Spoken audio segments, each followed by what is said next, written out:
Baik, salam sejahtera untuk sahabat sekalian dimanapun berada. Saya mendapat kiriman video ini dan diminta untuk menanggapi dari pernyataan Pendeta Mel Atok. Ya, saya melihat bahwa penyampaian Pendeta Mel Atok mengenai persoalan kehidupan moral, sedikit banyaknya saya setuju dengan apa yang telah disampaikan oleh Pendeta Mel Atok. Nah, lalu ada bagian yang saya ingin bahwa Pendeta Mel Atok harus menafsir secara objektif. Artinya di dalam penafsirannya ini kelihatannya dia tidak objektif. Ya, menafsir bagian dari syarat seorang penilik jemaat. Ya, penilik jemaat itu sama dengan gembala. Ya, di Kisah Rasul pasal 20 ayat 28. Sama dengan penatua. Ya, nah, syaratnya itu salah satu adalah suami dari satu istri. Nah, Alkitab tidak mengatakan istri dari satu suami. Nah, mari kita lihat pernyataan dari Pendeta Mel Atok ini di dalam penafsirannya dalam surat 1 Timotius pasal 3.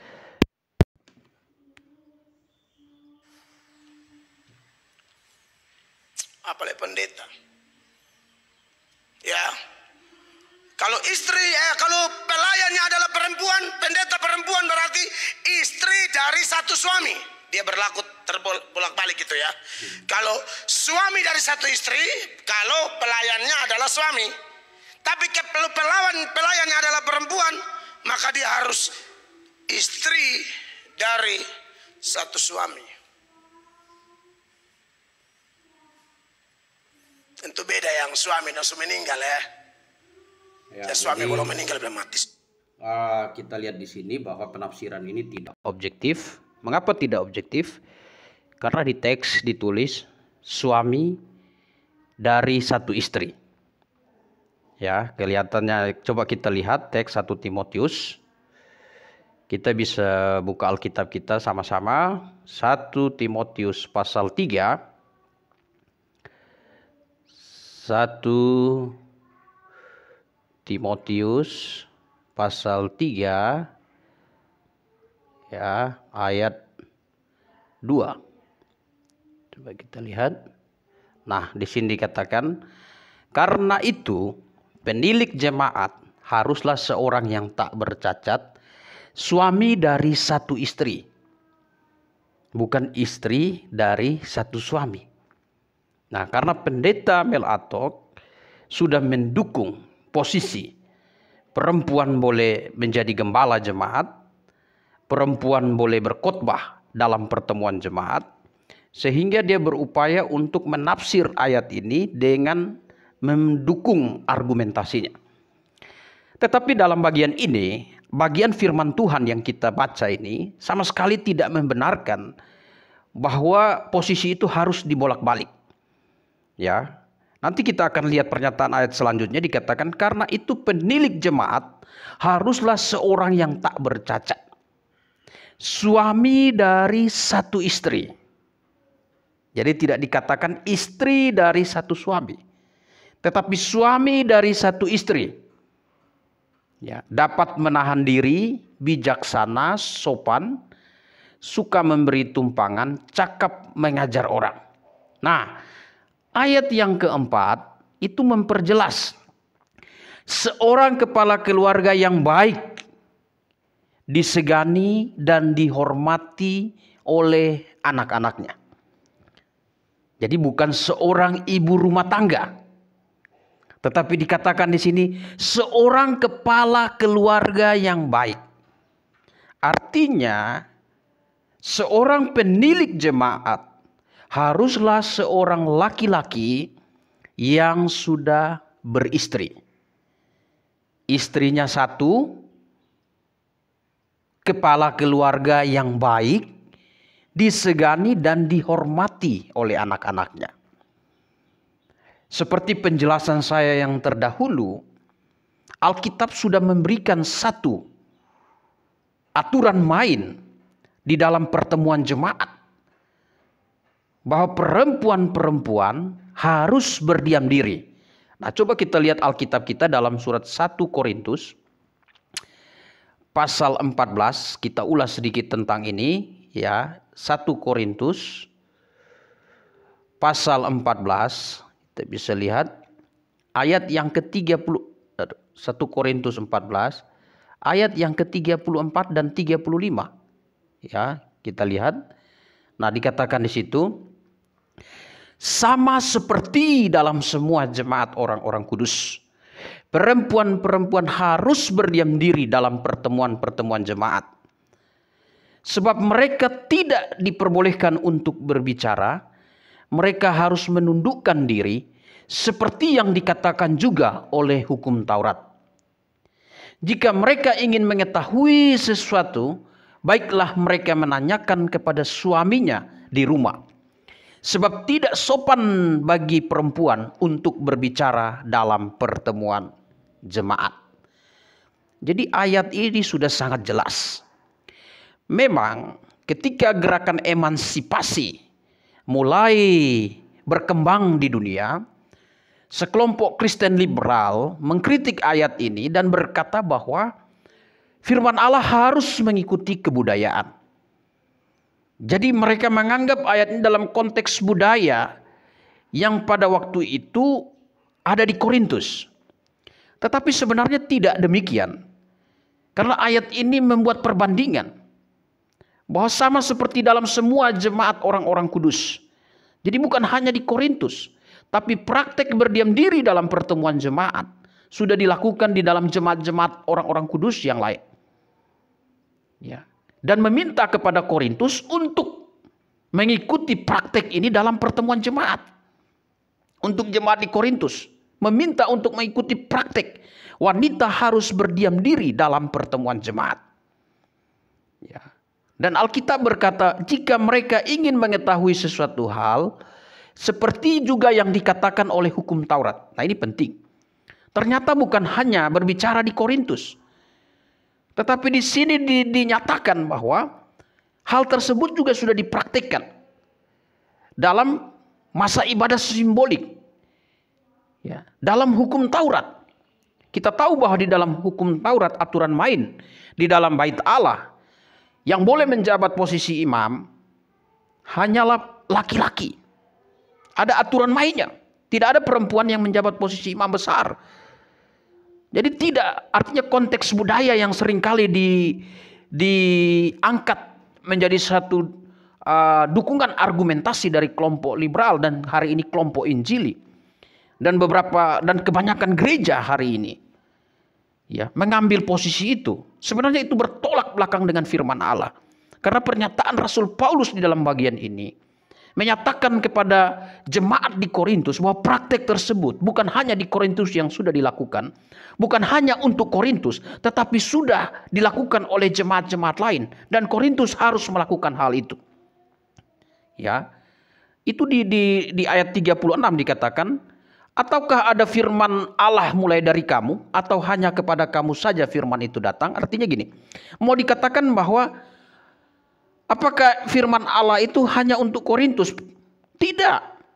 Apakah perempuan berdiam diri dalam pertemuan jemaat itu hanya untuk jemaat di Korintus? Tidak. Tetapi sudah dilakukan di tempat lain. Bukan hanya Korintus yang baru menerima hal tersebut, tetapi jemaat orang-orang kudus yang lain sudah menerima firman itu dan sudah mempraktikkan.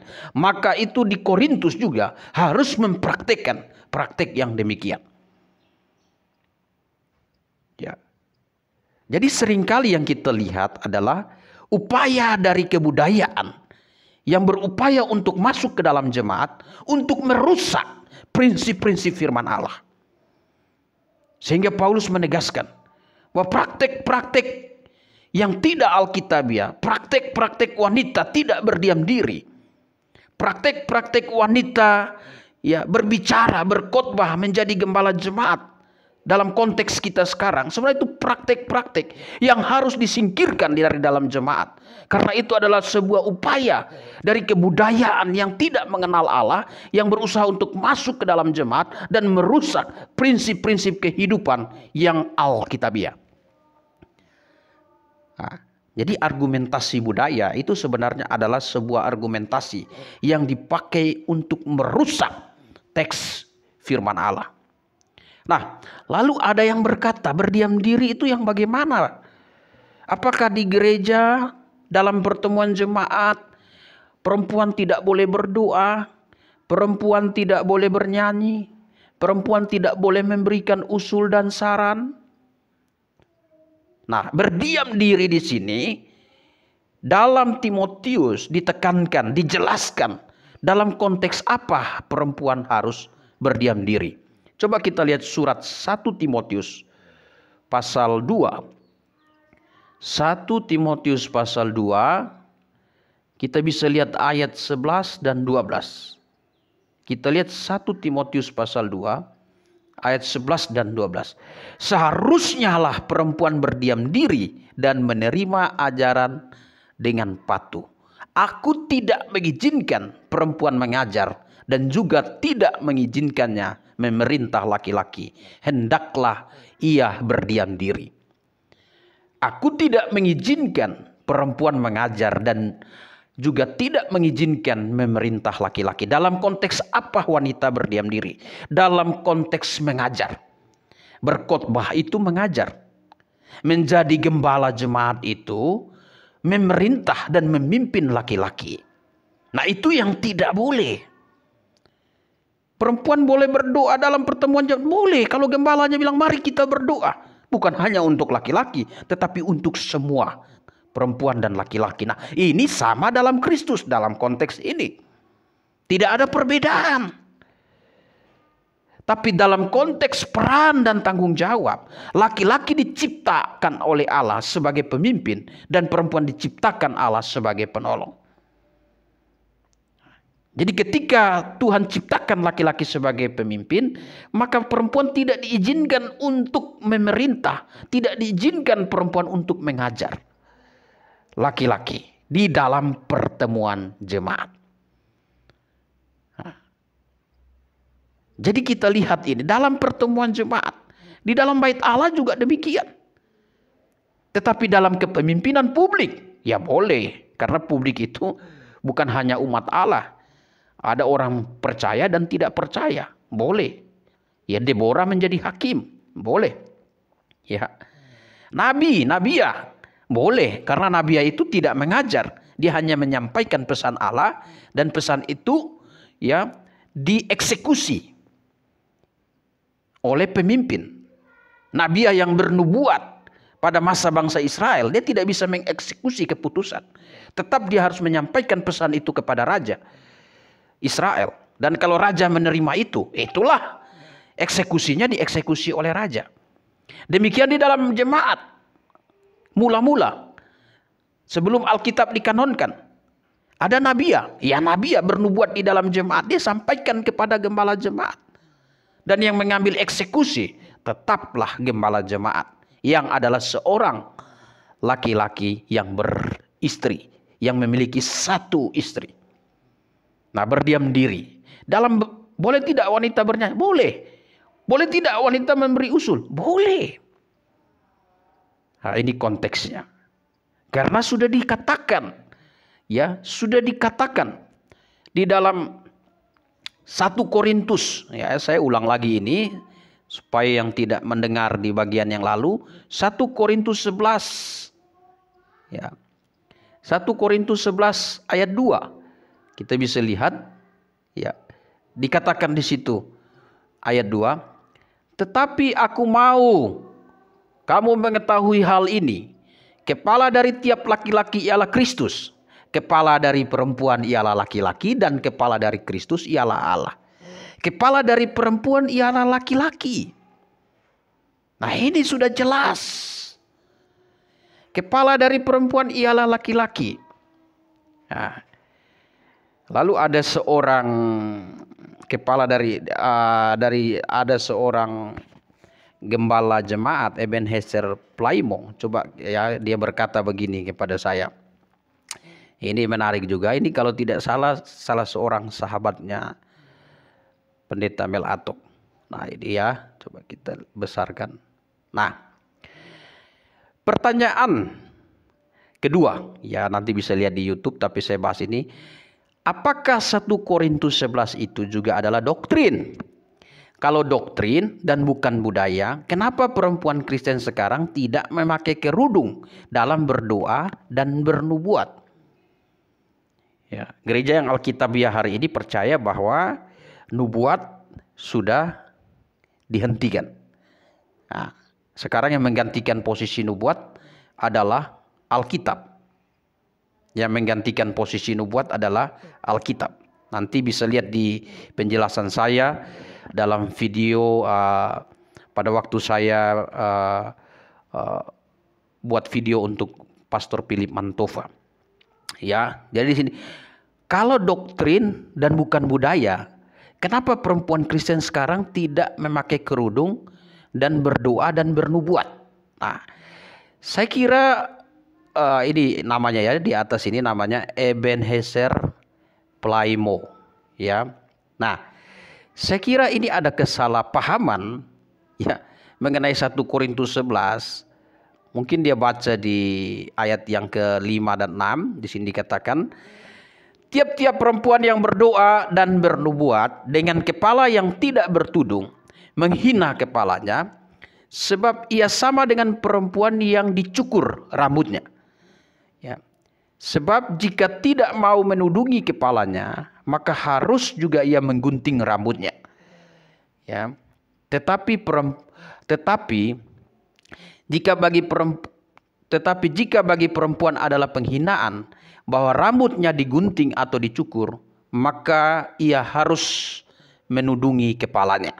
Nah, ini mungkin dia salah memahami ayat ini. Karena yang dimaksud tudung di dalam ayat ini dijelaskan di ayat yang ke-15. Nah, dikatakan di situ, ya, tetapi bahwa adalah kehormatan bagi perempuan jika ia berambut panjang. Sebab rambut diberikan kepada perempuan untuk menjadi penudung. Jadi ini pengajaran. Meminta kepada setiap wanita-wanita Kristen untuk berambut panjang. Ya. Nah, ada yang bertanya, rambut itu panjang, pendeknya itu ukurannya seperti apa? Nah, kalau kita lihat ya di dalam 1 Korintus 11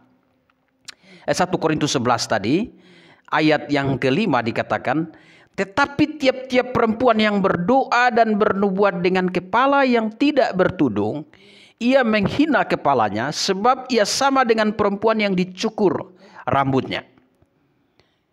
Nah, kemudian Pak Eben Playmo, ya, dia berargumentasi lagi. Coba kita lihat. Mungkin ini argumentasinya. Nah, dia bilang mencukur atau menggunting. Menggunting itu tidak selalu botak, katanya. Ya, tetapi kita lihat teks firman Allah. Dikatakan di sini, sebab ia sama dengan perempuan yang dicukur rambutnya. Kalau di dalam teks aslinya, ya, atau King James kita bisa lihat, ya, nah, dikatakan di sini, she wear seven. Seven ini berarti rambut yang dibuat botak. Hampir kebotak-botakan, ya, kira-kira begitu kalau dalam terjemahannya. Jadi itu. Jadi perempuan Kristen Alkitabiah tidak boleh membotaki rambutnya atau menggunting rambutnya sampai seperti kebotak-botakan. Nah, ayat 5 itu jelas, ya. She wear seven. Nah, seven itu artinya membotakin, gunting hampir botak. Itu udah dijelaskan, ya. Hari ini juga kalau ada perempuan yang mungkin minta maaf, ada sakit dan segala macam, kemudian rambutnya rontok, botak. Jangankan dalam pertemuan jemaat, di dalam misalnya dia mau pergi ke tempat-tempat publik, ya, dia pasti memakai rambut palsu. Dan ini doktrin. Ini doktrin. Ya. Sekali lagi budaya yang ada, yang berkembang di Korintus, yang berkembang di NTT, ya, di Kupang dan seluruh NTT dan seluruh Indonesia, bahkan seluruh dunia. Itu semua budaya-budaya yang sudah terkontaminasi dengan penyembahan berhala. Sehingga firman Allah harus memurnikan. Saya tidak katakan semua budaya itu ya rusak, tidak. Tetapi ada bagian-bagian yang sudah dicampur adukan dengan sistem penyembahan berhala. Jadi kalau firman Allah seperti yang dikatakan Pendeta Mel Atok dibungkus oleh budaya, ini salah. Tidak benar. Firman Allah harus berdiri tegak menjadi tiang kebenaran untuk memperbaiki setiap kebudayaan, setiap kebiasaan yang tidak sesuai dengan kehendak Tuhan, yang tidak sesuai dengan firman Allah. Nah, ya, jadi ini mengenai rambut sudah selesai. Itu doktrin Pak Eben Plaimo. Ya, itu doktrin. Nah, semua upaya untuk menafsir dengan argumen, membenarkan posisi hari ini perempuan boleh berkhotbah, boleh menjadi gembala, menafsir ayat-ayat ini dengan mengatakan ini konteks budaya, adalah sebenarnya argumentasi yang sudah dipakai oleh kaum liberal untuk merusak prinsip-prinsip kehidupan berjemaat dan diadopsi oleh kalangan Injili. Tetapi Kristen fundamentalis tetap berdiri pada prinsip yang benar dari firman Allah. Jika ya, katakan ya. Jika tidak, katakan tidak. Dan terakhir tanggapan saya dari video ini. Ya, ada satu komentar yang menarik di ini, ya, dari Pak Nathan Hela. Ya, dia bilang, beranikah kau berdebat dengan Pendeta Mel Atok tentang topik ini? Kebetulan sama-sama di Kupang. Atau mungkin dengan Pendeta Esra Soru. Saya selalu terbuka. Ya. Karena saya percaya yang benar tetap berdiri tegak sesuai dengan firman Allah. Bahkan sudah ada upaya untuk dilakukan dialog, ya, lebih tepatnya dialog lah, antara saya dengan Pendeta Mel Atok. Ya, saya terbuka. Dengan Pendeta Esra Soru saya terbuka. Bahkan saya pernah berdialog. Orang Kristen boleh tidak berdialog, berdebat? Oh, boleh. Ya. Ketika ada hal-hal yang bertentangan dengan firman Allah di dalam kekristenan, perlu diluruskan. Dengan cara apa? Ya, kalau dituntun dengan lemah lembut tidak bisa, ya kita lakukan debat, kita lakukan dialog. Seperti yang dilakukan juga oleh Rasul Paulus. Ya, coba kita lihat. Ya, bisa dilihat di dalam Kisah Para Rasul. Ya, coba sebentar. Nah, kita bisa lihat di dalam Kisah Para Rasul pasal yang ke-15 ayat yang kedua. Nah, coba saya bukakan kitab ayat Kisah Rasul 15 ayat yang kedua.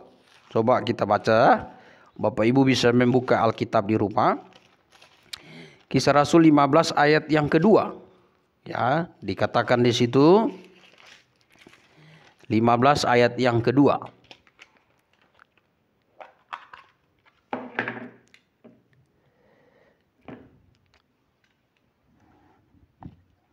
Kita lihat Kisah Rasul 15 ayat yang kedua.